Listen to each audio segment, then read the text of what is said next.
Clay بندہ فرض نماز پڑھے تو حضور نے مشہور حدیث مبارکہ ہے کسی دن کی چوبی کوئی آپ نے فرمایا کلے نماز پڑھو گے ایک فرض پڑھو گے تو ایک فرض کا ثواب ملے گا، ٹھیک ہے جی۔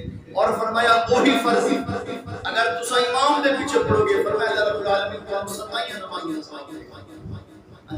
نماز وہی ہے، نماز وہی ہے، رکعتاں بھی وہی ہیں، ٹھیک ہے جی، رکوع سجود بھی اتنے ہی ہوں گے، لیکن فرمایا فرق کیا پڑنا ہے کہ تسا چونکہ ایک امام دے پیچھے نماز پڑھ رہے ہو، ٹھیک ہے اکٹھے ہو کے امام دے پیچھے پڑھ رہے ہو، لہذا وہی نماز جو تسا کلے پڑھنی سی تو ایک دا ثواب ملنا سی، تسا امام دے پیچھے کھڑے ہو تو کتنے دا ثواب ملے گا، سبحان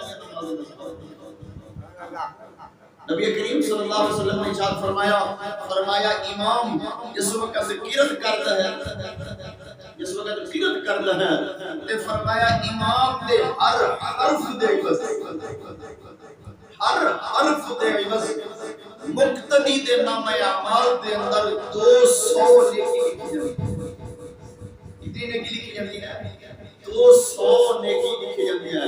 اگر اونج بھی قرآن کی تلاوت کرے، عام اگر قرآن کی تلاوت کرے تو نبی کریم صلی اللہ علیہ وسلم کی مشہور حدیث مبارکہ ہے، آپ نے فرمایا اگر کوئی قرآن کا ایک حرف پڑھے گا اللہ اس میں 10 نیکی عطا فرمائے گا۔ اسی طرح نا جی 10 نیکی عطا فرمائے گا۔ اور فرمایا پھر حضور نے مثال دی جیسے کہ اس طرح کی الف لام میم، فرمایا الف ایک حرف، لام ایک حرف، میم ایک حرف ہے، تو 3 حرف کے اگر پڑھے گا تو اسے 3 نیکی ملے گی۔ تا عام اگر یعنی اکیلے ہو کے اگر کوئی قرآن کی تلاوت کرتا ہے اس کو ایک حرف میں بس کتنے نیکیاں ملیں گی؟ 10 نیکیاں۔